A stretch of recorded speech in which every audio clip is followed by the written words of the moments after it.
Assalamualaikum warahmatullahi wabarakatuh.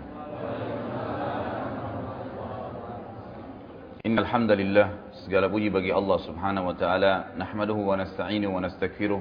Hanya kepadanya kita memuji, meminta pertolongan serta bertaubat dari dosa-dosa kita. Wa na'udzu billahi min syururi anfusina, dan hanya kepada Allah pula kita meminta agar dijauhkan dari keburukan-keburukan diri kita. Wa min sayyiati a'malina, serta dosa-dosa yang pernah kita lakukan. May yahdihillahu fala mudhillalah, barang siapa yang telah Allah berikan hidayah maka tidak akan pernah sesat selamanya. Wa may yudlil fala hadiyalah, dan barang siapa yang telah Allah sesatkan maka tidak akan mendapatkan petunjuk selamanya. Asyhadu an la ilaha illallah wahdahu la syarika lahu wa asyhadu anna Muhammadan abduhu wa rasuluh. Saya bersaksi tiada Tuhan yang berhak disembah kecuali Allah, dan Muhammad benar-benar hamba juga utusannya. Qala Allah Ta'ala, Allah mengingatkan kita dalam kitabnya, ya ayyuhalladzina amanu taqullaha haqqa tuqatih wa la tamutunna illa wa antum muslimun. Hai sekalian orang-orang yang beriman, bertakwalah pada Allah, patuhlah pada Allah sesungguhnya Tuhan sebenar-benar patuh, dan janganlah sekali-kali kalian meninggal dunia kecuali dalam keadaan Islam. Di ayat yang kedua, qala Allah azza wa jalla, ya ayuhan nasu taqu rabbakumul ladzi khalaqakum min nafsin wahidah wa khalaqa minha zawjaha wa batha minhuma rijalan katsiran wa nisaa'a wattaqullaha alladzi tasaaluna bihi wal arham innallaha kana 'alaikum raqiba. Hai sekalian manusia, sekali lagi bertakwalah atau patuhlah pada Allah satu-satunya Tuhan yang telah menciptakan kalian dari jiwa yang satu, yaitu Adam alaihissalam, dan telah menjadikan dari jiwa yang satu istrinya Hawa alaihissalam, dan telah banyak memberikan keturunan laki-laki juga perempuan dari keduanya. Sekali lagi bertakwalah pada Allah, hanya patuhlah kepada Allah dan jagalah hubungan silaturahim, sesungguhnya Allah senantiasa mengawasi kalian. Di ayat yang ketiga, ya ayyuhalladzina amanu taqullaha wa qulu qawlan sadida yuslih lakum a'malakum wa yaghfir lakum dhunubakum wa may yuti'illaha wa rasulahu faqad faza fawzan 'azima. Hai sekalian orang-orang yang beriman, bertakwalah pada Allah, patuhlah hanya kepada Allah dan ucapkan kalimat yang benar. Niscaya Allah akan memperbaiki amal-amal perbuatan kalian, mengampuni dosa-dosa kalian. Barang siapa yang mentaati Allah dan Rasulnya, maka dia telah mendapatkan kemenangan yang besar. Amma ba'd, fa inna asdaqal hadithi kitabullah. Kita tahu sebenar-benar perkataan adalah kitabullah, Al-Quran. Wa khair hadi Muhammadin sallallahu alaihi wasallam, dan sebaik-baik petunjuk setelah Al-Quran adalah petunjuk Nabi Muhammad sallallahu alaihi wasallam. Wa syarrul umuri muhdatsatuha, dan seburuk-buruk perbuatan yang tidak berlandaskan terutama dalam ibadah dari wahyu Allah, Al-Quran dan Sunnah. Fa inna kulla muhdatsin bid'ah. Semua yang tidak punya landasan wahyu dalam ibadah dikenal dengan perbuatan baru dalam Islam atau dalam agama. Wa inna kulla bid'atin dhalalah, dan perbuatan ibadah yang baru tidak berlandaskan wahyu bisa membawa pelakunya pada kesesatan. Wa dalam finnar kesesatan akan membawa pelakunya ke dalam api neraka. Bapak Ibu, ikhwah akhwat sekalian rahimani wa rahimakumullah. Sebagaimana kita sudah tahu bahwasanya pertemuan kita membahas tentang as-sirah an-nabawiyah. Dan pertemuan yang lalu kita sudah menyampaikan di mukaddimahnya apa manfaatnya mempelajari sirah, dan kita simpulkan di 5 poin besar. Saya sebutkan saja poin-poinnya. Yang pertama adalah ma'rifatun Nabi alaihi salatu wassalam, mengetahui tentang siapa itu Nabi Muhammad sallallahu alaihi wasallam, baik khalqiyah atau khuluqiyah, ya. Baik secara fisik seperti apa, dan juga secara akhlak seperti apa karakternya. Juga yang paling penting adalah bagaimana kita menyelami kehidupan Nabi alaihi salatu wassalam sehari-hari. Bagaimana dia di rumah tangganya, apa yang dia lakukan di rumahnya, bagaimana beliau bermuamalah dengan tetangganya. Karena selama ini kalau orang hanya mempelajari langsung to the point ke hadis, langsung to the point ke fikih, langsung ke inti-inti hukum syariat, maka kita tidak hanya mengetahui perintah dan larangan Nabi alaihi salam. Tapi dengan mempelajari sirah kita jadi tahu Nabi SAW keseharian buat apa sih.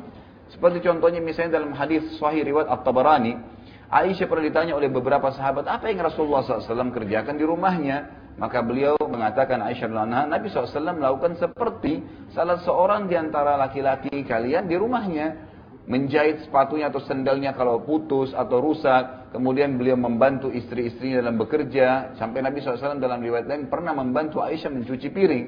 Ada perilaku-perilaku yang Nabi SAW lakukan, perilaku biasa, manusia biasa. Yang kita bisa ambil pelajaran besar, bagaimana sebenarnya seorang muslim harus hidup, tidak harus tegang. Semua itu berlalu seperti biasa. Ada saatnya kita beribadah, ada saatnya berurusan dengan urusan dunia. Dan ini tidak saya rincikan kembali karena sudah kita jabarkan pada pertemuan kita yang lalu.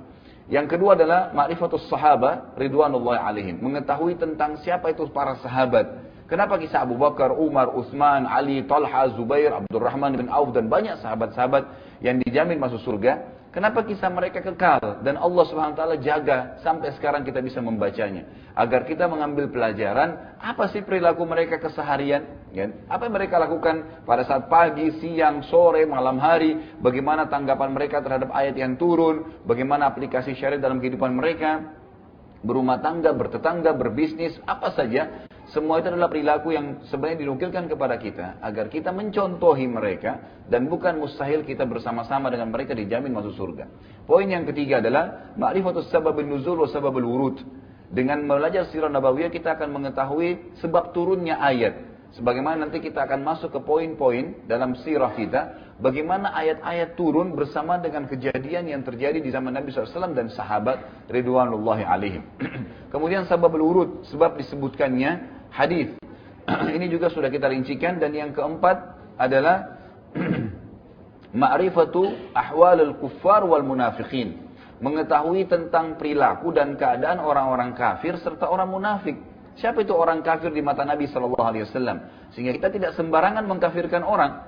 Sebagaimana banyak kelompok Islam sekarang main kafirkan sana, main kafirkan sini, sementara orang itu bersyahadat. Ya, sementara orang itu masih bersyahadat. Jadi tidak bisa sama sekali kita menuduh orang kafir kecuali seperti Nabi SAW telah menuduh mereka. Begitu pula juga dengan orang-orang munafik. Dan yang terakhir adalah poin kelima, manfaat mempelajari sirah, ma'rifatu haqiqatu dinul Islamul haq. Mempelajari tentang atau mengetahui nantinya kebenaran agama Islam.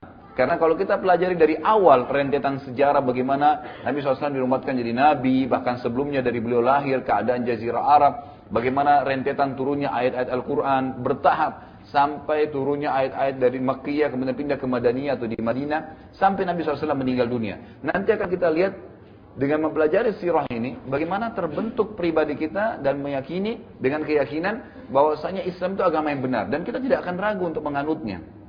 Memang ini agama yang turun melalui proses wahyu. Jibril turun menemui Nabi Muhammad SAW. Dan banyak sekali sahabat yang beriman kepada Nabi SAW.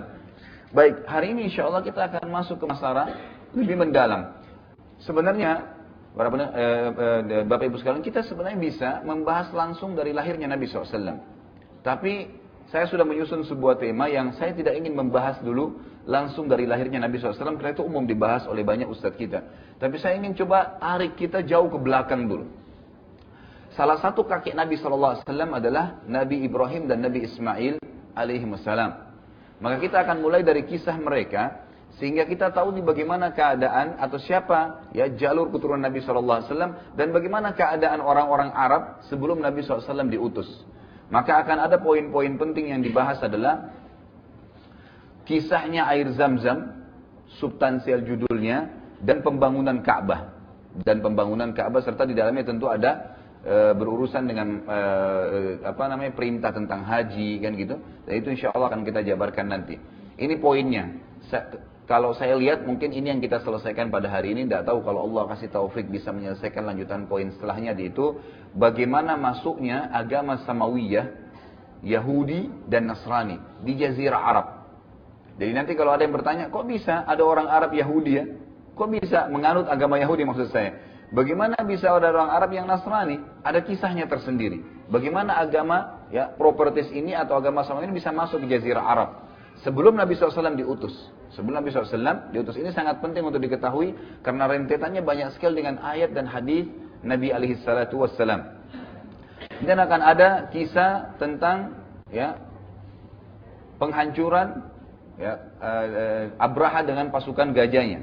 Kemudian akan ada kisah juga bagaimana masuknya ya negeri Yaman di bawah kekuasaan Faris. Ini semua poin-poin penting yang akan dibahas yang menjadi mukaddimah dalam sirah kita sebelum nanti kita masuk ke poin selanjutnya ya tentang masalah bagaimana ya kelahiran Nabi alaihi salatu wassalam. Baik, kita mulai ya. Bapak Ibu sekalian rahimakumullah, semoga Allah SWT berikan taufik kita. Nabi Ibrahim alaihissalam adalah nabi yang mulia, mendapatkan julukan Abul Anbiya, ayahnya para nabi ya. Kenapa dikatakan seperti itu? Karena Nabi Ibrahim alaihissalam itu memiliki dua orang istri. Yang pertama adalah Sarah. Ya. Sarah masyhur, sangat terkenal dengan kecantikannya dan kemuliaannya. Luar biasa gitu.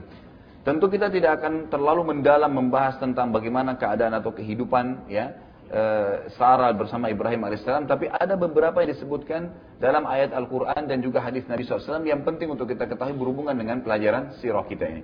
Di antaranya, Nabi Ibrahim alaihissalam pernah mengadakan perjalanan bersama Sarah ke wilayah Mesir di Afrika Utara.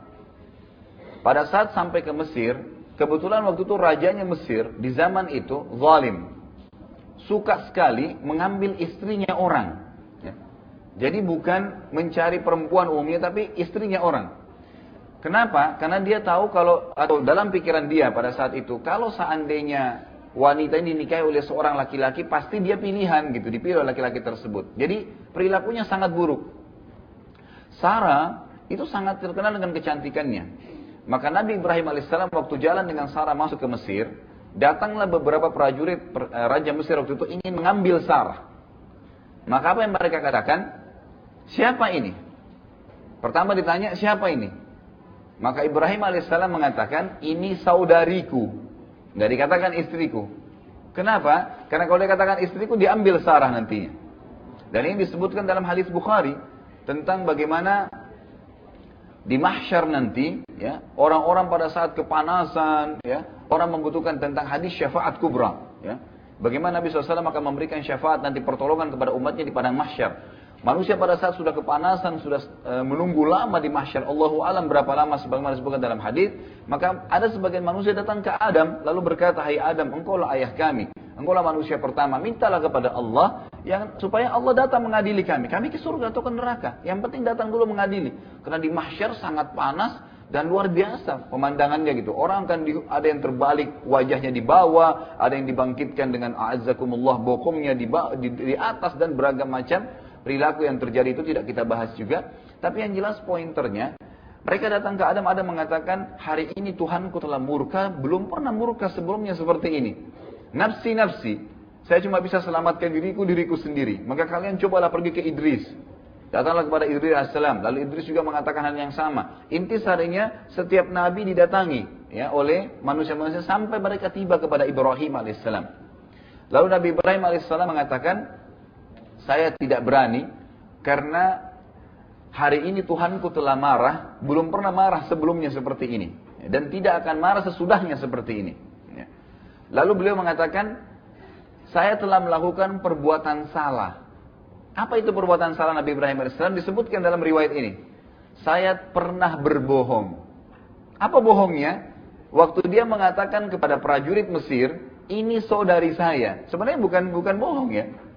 Beliau di sini maksudnya saudari saya dalam agama gitu. Tapi beliau karena ketaatannya kepada Allah menganggap itu dosa. Jadi beliau mengatakan, "Saya pernah berbohong," padahal bohongnya pun sama orang kafir gitu kan. Demi untuk keselamatan istrinya, dia mengatakan ini saudari saya. Jadi Nabi Ibrahim AS mengakui dalam riwayat ini, bagaimana sebenarnya dulu dia pernah melakukan itu. Dan ini riwayat yang menjelaskan ya kejadian tadi. Kita kembali kepada kisah. Tapi karena kecantikan Sarah, maka prajurit-prajurit Raja Mesir waktu itu tetap mengambilnya. Walaupun sudah mengaku bahwasanya, nah ini adalah saudari saya. Pada saat dibawa ke istana, dan Raja Mesir melihat kecantikan dimiliki oleh Sarah, maka dia langsung ingin menjamahnya.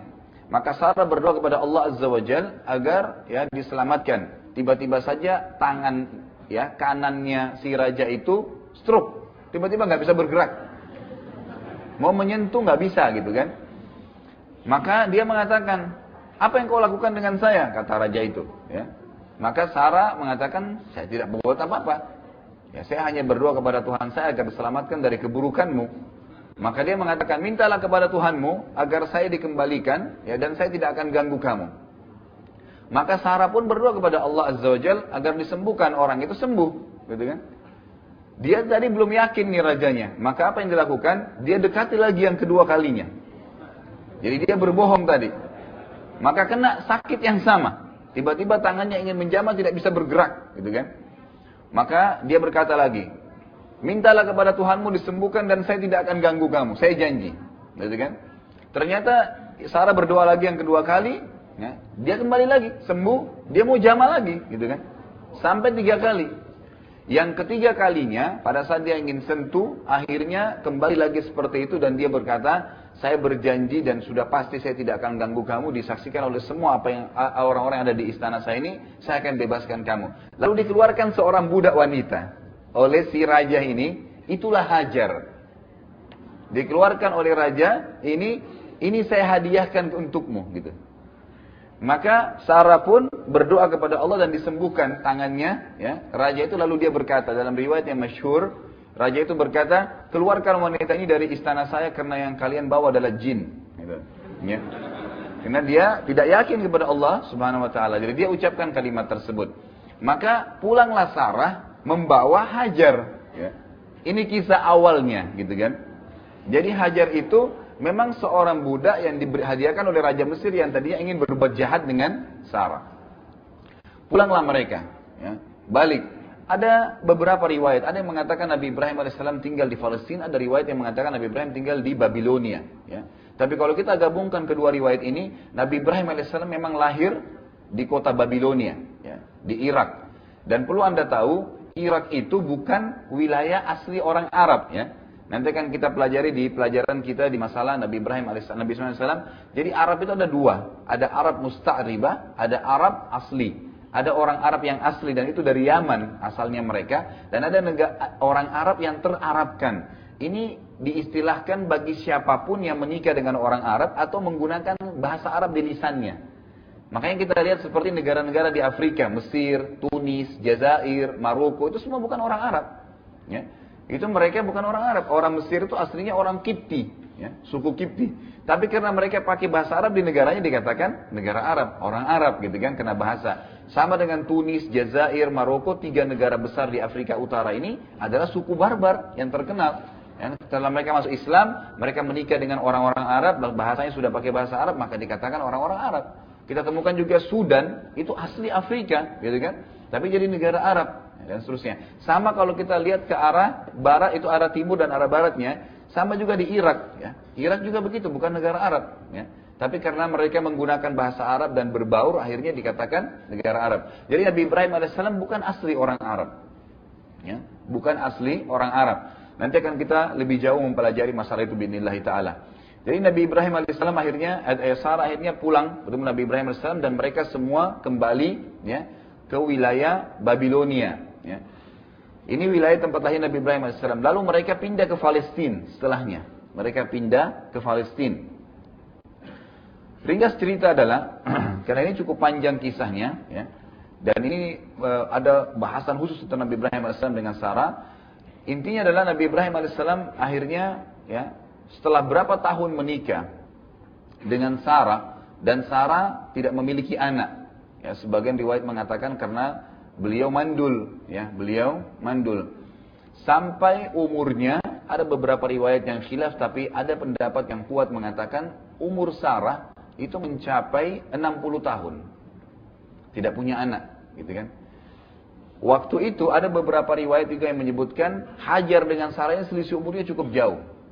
Karena Hajar itu adalah seorang budak yang masih muda sekali pada saat dihadiahkan, gitu kan. Tapi tidak disebutkan umurnya. Maka selisih umurnya cukup jauh. Sarah karena merasa khawatir dan merasa kesian dengan Ibrahim alaihissalam tidak punya anak, maka dia hadiahkan Hajar untuk dinikahi. Nabi Ibrahim alaihissalam pun menikahi Hajar dan akhirnya dengan setahun menikah itu punya anak. Anaknya adalah Ismail. Jadi dari Hajar itu anaknya adalah Ismail. Setelah punya anak, fitrah, ya, Sarah itu merasa muncul, kenapa kok dia tidak bisa memberikan anak sementara Hajar bisa, gitu kan? Lalu berdoa kepada Allah Azza wa Jalla agar juga dikaruniai anak dalam kondisi umur beliau 60 tahun. Apa yang terjadi? Setelah 2 tahun proses tadi, umur Ismail alaihissalam, maka malaikat datang kepada Nabi Ibrahim alaihissalam itu memberitahukan berita gembira. Asalnya mereka akan datang untuk menghancurkan kaum Lut, Nabi Lut, ya, yang kaumnya terkenal melakukan homoseksual. Itu keponakan Nabi Ibrahim alaihissalam. Jadi dia keponakan Nabi Ibrahim dan orang yang paling pertama beriman dengan risalah Nabi Ibrahim adalah Nabi Lut. Setelah diutus beriman, Allah utus menjadi nabi, maka diutus dia ke kaumnya. Sebagaimana sabda Nabi SAW dalam hadis sahih muttafaqun alaih, semua nabi diutus untuk kaumnya masing-masing. Jadi sebelum Nabi SAW, itu para nabi berdakwah di masyarakatnya masing-masing. Seperti misalnya Nabi Ibrahim di daerah Palestina, Babilonia, dan wilayah Mekah nantinya. Ada 3 lokasi dakwanya gitu kan.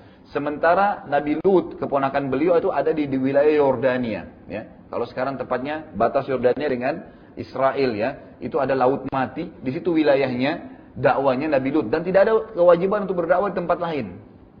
Jadi khusus di wilayah situ saja.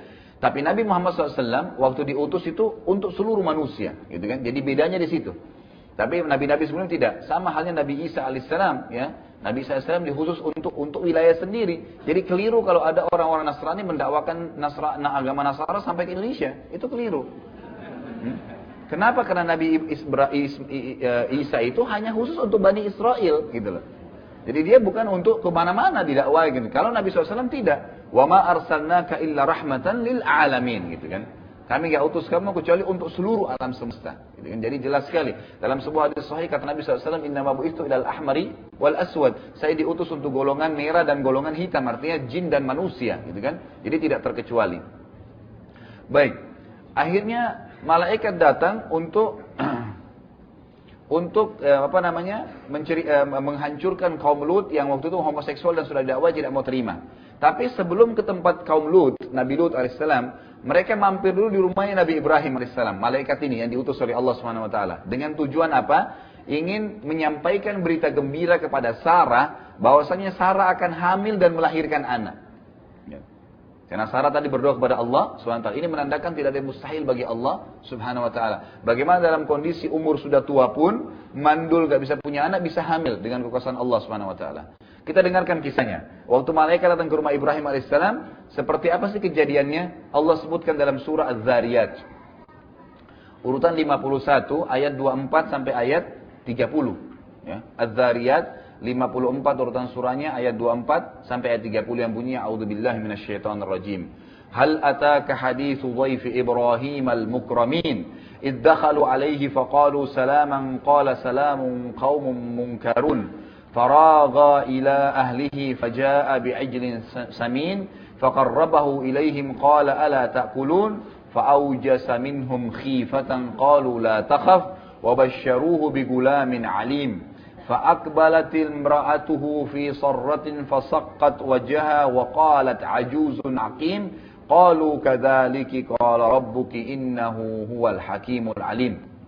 Sudah sampaikah kepadamu hai Muhammad cerita tentang tamunya Ibrahim, 2 malaikat yang datang untuk menghancurkan kaum Lut. Kisahnya bagaimana? Yaitu malaikat-malaikat yang dimuliakan kata Allah di ayat 24-nya. Ayat 25-nya, ingatlah ketika mereka datang ke tempatnya Ibrahim dan mengucapkan salamun atau keselamatan bagi Ibrahim. Ibrahim pun menjawab salam juga, ya, artinya keselamatan untuk kalian. Ya. Sesungguhnya kalian orang-orang yang tidak dikenal, kata Nabi Ibrahim AS kepada 2 malaikat tadi. Siapa kalian ini tidak dikenal gitu? Maka dia pun Ibrahim AS ini terkenal dengan karamnya, ya, sangat ringan tangan, sangat suka dengan tamu gitu. Maka pada saat malaikat ini datang, tidak dikenal. Lalu dipersilakan masuk, ya, tidak ditanya siapa kalian. Yang pertama Nabi Ibrahim AS melakukan adalah, dia dengan secara diam-diam menemui keluarganya di belakang, ya, di dapurnya istilahnya ya. Kemudian dia menyembelih seekor anak sapi yang gemuk. Ya. Langsung dimasak dan dihidangkan gitu, kepada tamunya. Jadi tanpa menanyakan, ya, siapa kalian gitu. Dan ini sebuah perilaku yang diberikan atau kata ulama tafsir menandakan contoh yang sangat baik dari Nabi Ibrahim alaihissalam. Ya, kalau sudah ada yang datang ke rumah, nggak usah dimulai dengan su'lan dulu, kan gitu. Siapa orang ini dan segalanya, berikan sesuatu, mungkin minuman, mungkin makanan yang bisa ditolong, lalu tanya, ada apa kira-kira kebutuhannya gitu kan. Nabi Ibrahim alaihissalam melakukan itu dalam ayat ini. Jadi kemudian dia ke keluarganya menyiapkan seekor sapi kecil, gemuk yang kecil, yaitu biasanya sapi pilihan gitu kan. Kemudian dimasak dan dihidangkan langsung. Lalu tak kala dihidangkan kepada mereka, kepada 2 malaikat tadi, Ibrahim lalu berkata, silahkan dimakan gitu ya. Ini ayat 27-nya, ayat 28, tapi mereka tidak mau makan. Karena itu Ibrahim merasa takut terhadap mereka. Ya, merasa takut terhadap mereka dan berkata, janganlah kamu takut atau jangan engkau takut wahai Ibrahim. Dan mereka menyampaikan berita gembira kepada Ibrahim tentang akan lahirnya seorang anak bagi Ibrahim yang bernama Ishak. Ya, yang bernama Ishak. Inilah dari Sarah, gitu kan. Jadi nanti di sini kisahnya, rentetannya sudah mulai masuk lebih dalam. Bagaimana Sarah akhirnya punya anak setelah berdoa kepada Allah Azza wa Jalla dan umurnya sudah sangat tua dan dia akim. Memang dia orang yang mandul, gitu kan. Lalu dikatakan kemudian istrinya, ya, Sarah tadi, istrinya Ibrahim AS, datang memekik lalu menepuk mukanya sendiri seraya berkata, artinya dia kaget gitu. Kok ada berita gembira dari malaikat nih, dia akan hamil dan punya anak gitu. Dia mengatakan, sungguhnya aku seorang wanita yang tua dan mandul. Lalu para malaikat menjawab, demikianlah Tuhan kalian memfirmankan, ya, sesungguhnya dialah yang maha bijaksana lagi maha mengetahui. Artinya Allah Subhanahu wa taala mampu membuat apapun, bahkan Allah mampu membuat semua wanita hamil tanpa laki-laki kalau Allah mau. Nah, gitu. Bisa melahirkan punya anak, bisa punya keturunan, tidak harus berhubungan biologis antara suami istri. Tapi itu kekuasaan Allah Azza wa Jalla. Lalu kisahnya adalah Sarah hamil dan akhirnya melahirkan seorang anak yang bernama Ishak. Ya. Jadi di sini Nabi Ibrahim alaihissalam, nanti kita akan kembali kepada atas tadi bahasan awal, kenapa diberikan julukan Abul Anbiya, ayahnya para nabi, karena dari dua istrinya, dua-dua anaknya nabi, Ismail dan Ishak. Gitu. Dua-duanya nabi. Nabi Ibrahim alaihissalam akhirnya jadi mempunyai dua orang putra, dua-duanya nabi, Ismail alaihissalam dan Ishak alaihissalam. Ismail, ya, pada saat dia baru lahir dan sudah masyhur kisahnya, saya ringkaskan kembali gitu kan, yang mungkin Bapak Ibu sudah tahu. Kemudian pada saat ya, selesai melahirkan tadi, ya, Sarah, Allah Azza wa Jal memerintahkan Ibrahim AS untuk membawa Hajar dan anaknya Ismail. Kemana? Ke Mekah. Sudah masyhur, ya. Dibawa ke Mekah. Waktu akan pergi, Nabi Ibrahim AS tidak menceritakan kepada Hajar dan anaknya Ismail. Tidak, Ismail memang masih kecil, ya, masih menyusui. Tapi tidak menceritakan kepada, ya, Hajar, kita mau kemana nih, tidak diceritain. Dibawa aja, naik unta sampai tiba di Mekah. Mekah waktu itu padang pasir, nggak ada pohon, nggak ada orang, lembah gitu. Jadi kalau Anda lihat, ya, gambar aslinya Ka'bah itu ada pegunungan sekelilingnya dan itu lembah. Makanya hikmahnya di sana tidak pernah hujan. Satu kali hujan banjir pasti. Karena memang lembah. Ya itu lembah. Jadi kalau turun hujan dari gunung itu pasti ngumpuk semua di Ka'bah itu. Seperti kejadian beberapa tahun yang lalu, ya. Mungkin masih ada fotonya itu sampai di pintu Ka'bah banjirnya gitu kan. Itu mungkin tahun 60-an ya terjadi di Mekah dulu. Itu karena memang tidak pernah hujan, dengan hikmah Allah. Pada saat hujan pun maka terjadi banjir. Waktu itu tidak ada pohon, tidak ada makanan, tidak ada orang, nggak ada kehidupan gitu. Padang pasir, ya, lembah. Tetapi sebagian ulama mengatakan memang asalnya, ya, Ka'bah itu asasnya sudah ada. Asasnya sudah ada. Dan pernah Ka'bah itu dibangun oleh Adam alaihissalam dengan Syith, anaknya. Atau anak Nabi Adam namanya bernama Syith, ya. Mungkin yang Bapak Ibu kenal Qabil dan Habil kan gitu. Tapi ada lagi yang satu namanya Syith, dan Nabi Adam alaihissalam punya banyak anak. Syith ini anak yang sangat saleh, tapi dia tidak diangkat menjadi nabi. Khilaf di antara ulama, tapi dikatakan tidak diangkat menjadi nabi karena sudah disepakati 10 abad, ya. Dari zaman Nabi Adam alaihissalam itu tidak ada syirik. Tidak dibutuhkan nabi. Gitu kan? Nanti setelah adanya kesyirikan barulah Allah Subhanahu wa taala mengutus Idris alaihissalam, gitu kan? Jadi konseptualnya di sini jelas. Lalu Ismail alaihissalam dibawalah Hajar dengan ibunya Hajar oleh Ibrahim alaihissalam ditaruh. Pada saat tiba di lembah itu lalu diletakkan langsung, ditaruh aja. Silakan turun di sini. Hajar bingung. Berkata dalam riwayat Sahih, "Hai Ibrahim, ya, apakah Anda meletakkan kami di lembah ini? Tidak ada kehidupan, tidak ada orang." Kemudian Nabi Ibrahim waktu turun itu langsung mau jalan gitu. Loh, ini nggak ada keterangan, nggak ada kejelasan, apa ini, kita mau buat apa di sini gitu. Ya. Lalu Nabi Ibrahim AS karena merasa sedih sebenarnya. Ini kan perintah. Perintah Allah cuma datang wahyunya apa? Antar istrimu dan anakmu Hajar dan Ismail ke Mekah. Bas, di lembah itu saja. Selesai. Untuk apa di sana nggak jelas. Ditaruh aja di sini. Pokoknya perintah Allah begitu. Nanti datang perintah setelahnya. Maka Nabi Ibrahim AS pun lakukan saja, patuh. Ya. Taruh istri dan anaknya, tidak dijelasin. Karena dia merasa sedih, dia nggak lihat kepada Hajar. Terus membelakangi. Hajar mengikuti di belakang. "Hai Ibrahim, apakah engkau membiarkan kami di lembah ini?" Gitu kan, tidak ada kehidupan, tidak ada orang. Nabi Ibrahim tidak jawab sampai 3 kali bertanya. Akhirnya Hajar berkata, dan ini riwayat sahih menjelaskan bagaimana keimanan ya Hajar alaihissalam. Dia mengatakan, Allahu amaraka bihadza. Baik, kalau kau tidak bisa jawab Ibrahim, saya ingin tanya. Karena ini kan sudah tahu, Hajar tahu ini ada Nabi Allah. Apakah Allah yang menyuruh engkau melakukan ini? Maka Nabi Ibrahim AS menganggukkan kepalanya sambil menangis gitu, sedih ya Nabi Ibrahim AS waktu itu. Maka Hajar menjawab pertanyaan membesarkan jiwanya dan suaminya juga. Dia mengatakan, "Idzan la yudayyi'ana." Kalau begitu Allah tidak akan membiarkan kami. Kata-kata lan dalam bahasa Arab itu ada, bahasa Arab kan ada 3 ya. Ada la yang berarti tidak, ada lam dengan mim tidak pernah, dan ada lam dengan nun lan tidak pernah. Di sini dikatakan idzan la yudayyi'na, la yudayyi'na, tidak akan pernah Allah menghilangkan kami, dengan keyakinan luar biasa. Maka Nabi Ibrahim pun alaihissalam mengikuti wahyu langsung pulang gitu. Hajar kisahnya sendirian nih sama Ismail. Dalam riwayat yang masyhur, dalam riwayat Bukhari, riwayat Muslim cukup banyak. Lalu akhirnya dia ya duduk di padang pasir, tidak ada sebuah pohon yang menaunginya, menyusui anaknya. Setelah beberapa saat dia merasa kekurangan, haus, panas gitu kan. Mau butuh air, mau kemana nih gitu. Maka dia pun keliling untuk mencari air, Tidak ditemukan di sekitar situ. Lalu akhirnya dia mendapati 2 bukit yang kita sudah tahu, Safa dan Marwah. Naiklah dia ke Safa, sebuah gunung yang besar, Marwah sebuah gunung yang besar. Tentu sekarang tidak terlalu kelihatan besar ya, karena sudah di keramik. Dulu itu sangat tinggi gunung itu gitu kan. Ya. Jadi kalaupun sekarang kita juga dari dekat Ka'bah, dekat tawaf jalan itu sebenarnya sudah tinggal menukik tuh. Cuma sudah di keramik jadi tidak terasa gitu kan. Dan perlu Anda tahu nanti kalau sa'i haji itu tidak perlu sampai ke atas ya. Makanya Bapak Ibu naik sampai ke atas itu nggak perlu. Yang penting sudah naik menanjak itu sudah cukup, sudah bisa memulai sa'inya. Baik, dia naik ke Safa. Kenapa tuhnya sampai naik ke Safa? Karena di padang pasir kalau tempat itu kering sekali, biasanya dan panas matahari itu sangat ya panas gitu kan. Nanti matahari itu bisa memantulkan cahaya air dari tempat lain. Tapi dia fata morgana, nggak ada gitu kan. Itu sering terjadi karena panasnya cuaca. Mungkin kalau di sini juga sangat panas cuaca. Kalau Bapak Ibu lagi perjalanan yang jauh gitu kan, coba lihat di kejauhan seperti ada genangan air, padahal sebenarnya tidak ada.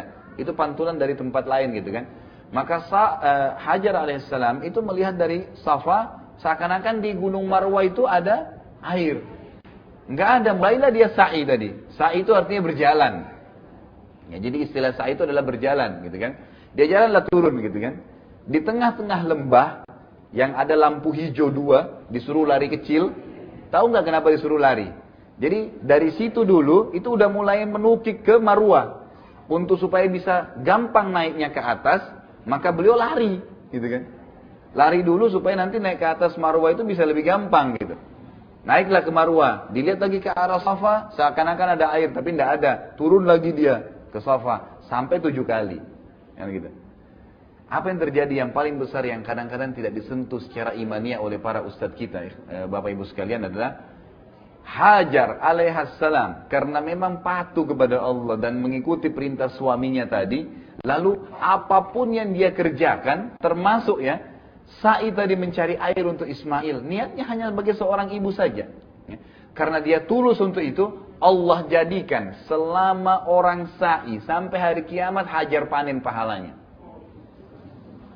Ini dari sisi imani yang tidak disadari. Apa pelajaran paling besar? Bahwasanya, ya, siapapun yang mengerjakan sesuatu karena Allah, berjalan ingin jenguk orang tuanya, menjenguk saudaranya yang sakit, membantu orang, setiap langkah itu bernilai pahala di sisi Allah SWT. Dan ada pasti bekasnya.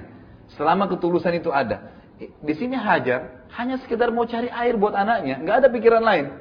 Ya, tapi itu sesuatu perilaku yang baik. Dan tadi dia patuh dengan perintah Allah kepada suaminya dan dia dukung suaminya untuk itu, maka Allah SWT memudahkan.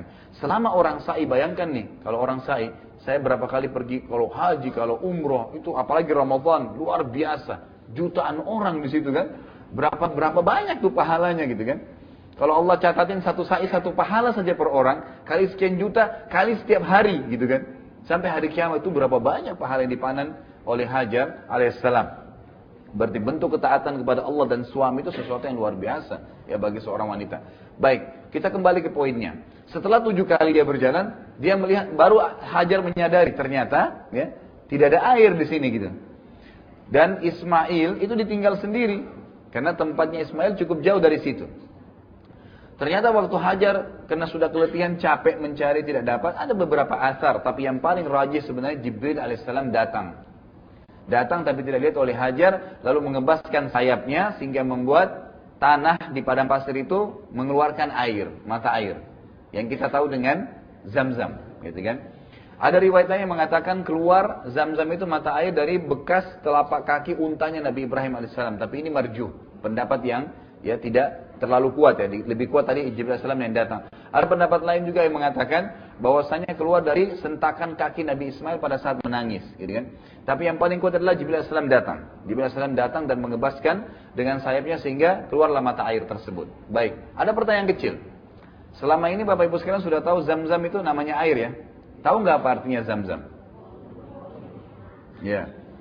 Jadi Zam-Zam itu pada saat dilihat airnya oleh Hajar alaihissalam, karena gembiranya gitu kan, maka beliau membuat seperti bendungan. Kalau orang lagi di pantai itu buat bangunan gitu kan, padang itu pasir dikumpulin. Takutnya airnya habis, karena ini padang pasir gitu kan. Maka dikumpullah sambil mengucapkan Zam-Zam gitu loh.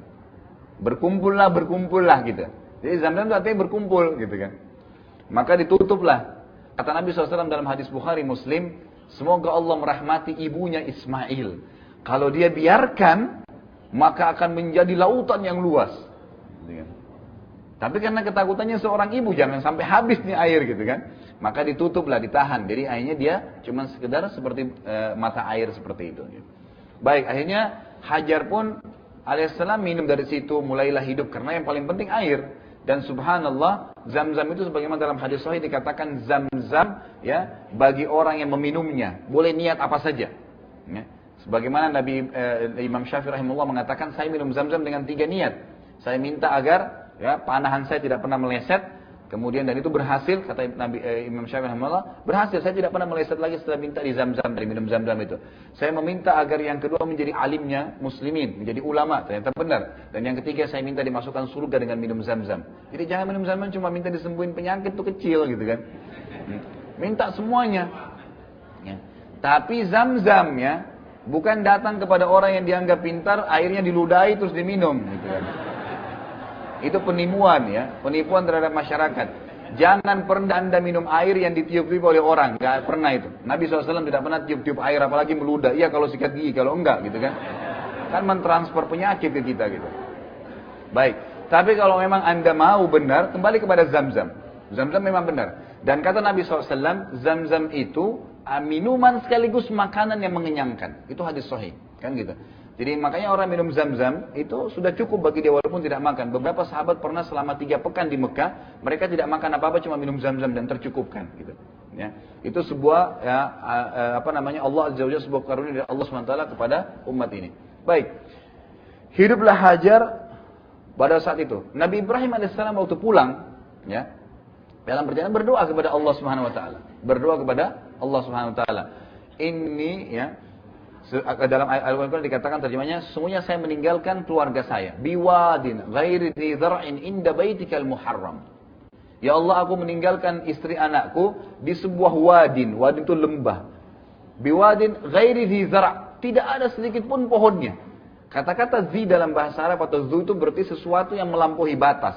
Misalnya orang yang kuat menghafal, dia dikatakan ya misalnya orang yang suka menghafal bahasa Arabnya ya, misalnya hafidh, ya, orang yang kuat hafalannya. Tapi kalau memang dia kuat sekali, melampaui batas, kapasitas mereka katakan zu hifdh.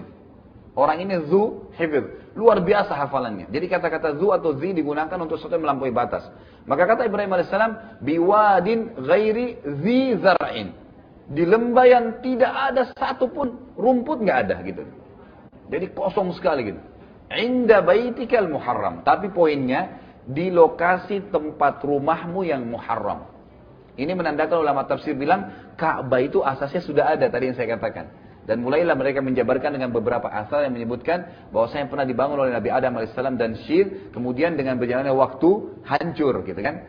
Nanti Nabi Ibrahim alaihissalam diperintahkan untuk membangun kembali Ka'bah itu. Jadi Ka'bah bukan baru dibangun pada saat itu, tapi sudah ada sebelumnya, nanti pondasinya sudah ada lalu dibangun kembali. Lalu Nabi Ibrahim SAW pada saat berdoa, Nabi Ibrahim pun menyebutkan dalam doanya yang masyhur yang mengatakan, ya, kirimlah orang-orang kepada istri dan anak saya gitu, supaya mereka tidak sendirian, gitu kan. Maka Allah SWT pun menerima doanya. Apa yang terjadi? Ada sebuah kasus terjadi pada saat itu. Masyarakat Arab saya katakan yang asli turunannya itu di Yaman. Tidak ada waktu itu di selain di Yaman. Nggak ada di selain di Yaman. Di Yaman dulu ada terkenal sekali pada zaman Nabi Ibrahim SAW itu sebuah bendungan. Namanya Ma'rib. Saddul Ma'rib. Ya. Saddul Ma'rib ini saat itu adalah bendungan. Ma'rib nama kotanya, nama lokasinya gitu. Masyarakat Yaman itu luar biasa kehidupannya. Sangat makmur, sangat luar biasa gitu. Tentram, semuanya luar biasa gitu. Apa yang terjadi? Karena mereka kufur terhadap nikmat Allah Subhanahu wa taala, maka akhirnya dihancurkan oleh Allah Subhanahu wa taala bendungan tersebut, ya. Itu ada kisah tersendiri, disebutkan juga dalam Al-Qur'an. Pada saat hancur bendungan tersebut, orang-orang Arab ini nggak punya lagi sumber kehidupan. Mulailah suku-suku Arab asli ini keluar dari Yaman, gitu kan, untuk mencari lokasi yang ada airnya. Karena nggak ada air, mereka nggak bisa hidup, ya. Makanya Allah SWT mengatakan dalam Al-Quran, وَجَعَلْنَا مِنَ الْمَاءِ كُلَّ شَيْءٍ حَيٍّ. Kami menjadikan segala sesuatu dari air itu bisa hidup. Ya. Kalau makanan itu mungkin hanya sekedar menutupi, tapi air nggak bisa, maka bisa meninggal, gitu kan. Ini sesuatu yang sangat penting. Maka Allah SWT menceritakan tentu dalam Al-Quran tentang kisah penghancuran atau hancurnya bendungan itu ya. Dan kemudian lalu Allah SWT mengganti tadinya di sebelah bendungan itu, sebelah kanannya itu ada, sebelah timurnya itu ada pohon-pohon buah-buahan, sebelah baratnya itu pohon sayur-sayuran. Ya. Jadi mereka kaya sekali, makmur sekali gitu. Keluarlah suku-suku Arab ini dari Yaman. Salah satu yang jadi saksi bahasan kita adalah satu suku besar bernama suku Jurhum. Suku Jurhum. Ini suku yang masyhur sekali, termasuk besar gitu. Suku Jurhum ini tujuannya mau ke negeri Syam. Ya, mau ke negeri Syam. Tentu kalau Anda lihat peta Jazirah Arab itu berbentuk ya agak miring, kemudian ada sedikit lengkungan. Ini Jazirah Arab, gitu kan. Kalau kita lihat ya, Yaman itu berada di selatan Jazirah Arab. Jadi Yaman lebih dekat dengan kita. Makanya Nabi SAW menjadikan ya miqatnya, tempat niatnya orang Asia Tenggara. Ya kita ini sampai ke belakang gitu kan. Itu Yalamlam namanya di Yaman.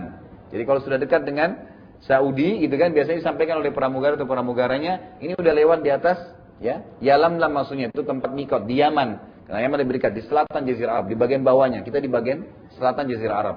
Kemudian kalau kita naik lagi, di utaranya Jazirah Arab itu ada negeri Syam. Syam ini 4 negara sekarang, Yordania, Palestina, Lebanon, dan Syria. Ini punya rentetan sejarah yang sangat besar, nanti akan sering kita sebutkan lokasi ini. Yaman, Jazirah Arab umumnya, kemudian negeri Syam. Baik, suku Jurhum waktu hancur bendungan tadi dari Yaman tujuannya mau ke negeri Syam. Karena Syam terkenal banyak laut, ada banyak sungai gitu kan. Kehidupannya bagus gitu. Ya, tidak ada masalah di sana. Pada saat mereka jalan, di tengah-tengah Jazirah Arab itu ada kota Mekah, ya, Madinah gitu kan. Mereka lewat agar mereka bisa hidup ya sampai ke negeri Syam. Itu di pinggiran ya, di pinggiran Jazirah Arab itu ada Laut Merah. Ya. Itu batas antara Asia dengan Afrika gitu kan. Jadi sekarang Saudi dengan Mesir kan gitu. Itu ada Laut Merah, tempat di mana Firaun ditenggelamkan oleh Allah Azza wa Jalla. Lalu lewat dari situ agar mereka bisa hidup dari laut itu. Waktu Mekah ini kebetulan sangat dekat dengan Laut Merah itu. Kayak sekarang, itu kan Jeddah, kalau Anda pernah lihat ada lautan itu Laut Merah, kan gitu. Itu bagian dari Laut Merah. Jadi sebenarnya Mekah sangat dekat dengan laut, sekitar 60-70 kilo gitu kan. Maka mereka lewat, suku Jurhum ini lewat di sekitar situ. Tujuannya agar tetap bisa hidup sampai ke negeri Syam. Ngambil dari lautan tadi, ikannya dan segalanya gitu. Waktu mereka lewat di sekitar Mekah, mereka tahu tuh ada dikenal ini ada lembah nih di sini, tapi mereka nggak tahu ada apa di situ. Mereka dikagetkan karena melihat di atas lembah Mekah, Ka'bah itu ada burung yang berterbangan dan mengelilingi lokasi itu. Biasanya ini berarti ada air. Biasanya begitu gitu. Maka pimpinannya mengatakan, ini dari mana nih airnya? Tidak pernah ada seperti ini sebelumnya gitu kan. Kira-kira bagaimana nih? Apa yang coba utus orang deh. Lihat, kok bisa? Berarti ada air di sana. Datanglah 2 orang gitu kan dari suku Jurhum ini, berhenti mereka istirahat terus datang ke sekitar lembah Mekah atau Ka'bah tadi. Mereka dikagetkan di sana ada Hajar dan Ismail hidup di sekitar mata air tadi, gitu kan? Ini langsung ya, sebelum ada bangunan-bangunan rumah gitu. Karena doanya Nabi Ibrahim alaihissalam tadi, tiba-tiba ini kejadian semua terjadi nih. Ya, gitu. Maka datanglah mereka. Pada saat mereka datang, karena mereka terkenal dengan zuhuluk, ya, akhlaknya yang mulia, mereka enggak merampas air itu, tapi mereka mengatakan, air ini adalah milik Anda, wahai Hajar, gitu kan? Kami suku ini keluar dari Yaman karena ceritanya seperti ini kronologisnya. Kami hanya minta satu, kami akan tinggal bersama Anda di sini, hidup dari mata air ini, dan kami akan bayar upeti. Kami akan bayar upeti. Maka Hajar salam setuju. Datanglah suku tersebut. Semua satu suku datang ke situ. Akhirnya mereka mulai membangun tuh rumah-rumah, mulai membangun perekonomian di Mekah. Itu awalnya kisah Mekah. Dari lembah tidak ada apa-apa sampai masuk suku Jurhum ini. Kemudian mulailah hidup dengan Hajar dan Ismail alaihissalam. Lalu mereka hiduplah dari air tersebut dan Hajar hidup lebih berkembang lagi karena ada upeti yang dibayar dari makanan, dari uang gitu kan. Hiduplah suasana di Mekah pada saat itu. Nabi Ismail alaihissalam berkembang nih. Nabi Ibrahim ini belum datang nih, belum pernah lihat. Ya. Ini karena Nabi Ibrahim alaihissalam itu nunggu wahyu. Ini kapan nih saya diperintahin untuk ke sana gitu kan? Karena semua berhentian dengan wahyu gitu kan. Ini seorang nabi. Sampai Nabi Ismail alaihissalam, itu menikah. Ya. Menikahnya dengan siapa? Anak kepala suku Jurhum. Anak kepala sukunya. Maka Nabi Ismail tadinya nggak bisa bahasa Arab jadi bahasa Arab. Karena memang dia bergabung dan menikah. Maka dari sinilah keluar istilah ada Arab asli, ada Arab musta'ribah. Ada Arab yang asli, ada Arab yang terarabkan. Termasuk Nabi Ismail alaihissalam. Karena menikah dengan orang Arab tadi, kemudian punya keturunan gitu kan. Nanti akhirnya keturunan Nabi Muhammad SAW. Di antaranya keturunan adalah Nabi Muhammad SAW. Menikahlah dengan anak kepala suku Jurhum gitu. Ada sebuah riwayat sahih yang menjelaskan, tapi ini tentu kita tidak sebutkan semua ya. Karena cukup panjang kisah tentang masalah Ismail, bagaimana kehidupan di Mekah. Tapi ada poin-poin penting disebutkan. Di antaranya riwayat Bukhari. Bahwasanya Nabi Ibrahim alaihissalam lalu dapat perintah untuk datang ke Mekah, menjenguk keluarganya, gitu kan? Pada saat datang ke Mekah, Nabi Ismail alaihissalam sudah menikah, gitu kan? Lalu dia datangi rumahnya, Nabi Ismail alaihissalam tentu petunjuk dari Allah Subhanahu Wa Taala, memberikan salam kepada istrinya dari belakang, ya, di dalam rumahnya, gitu kan? Lalu Nabi Ibrahim tanya, di mana suamimu Ismail? Dia mengatakan, suami saya lagi pergi. Saya tanya, bagaimana kehidupan kalian? Oh, kehidupan kami susah, begini, semua keluhan. Semua isinya adalah keluhan, bermasalah, begini, begitu, macam-macam, gitu kan? Tapi tidak disebutkan, intinya adalah dia mempermasalahkan kehidupannya dengan Ismail. Selalu ada saja masalah gitu. Masalah ini tidak cukup, masalah ini tidak cukup semuanya. Lalu Nabi Ibrahim setelah mendengar mengatakan, sampaikan kepada suamimu Ismail, telah datang seseorang bernama Ibrahim. Dia nak katakan ayahnya. Dan menitipkan pesan agar mengganti tiang rumahnya.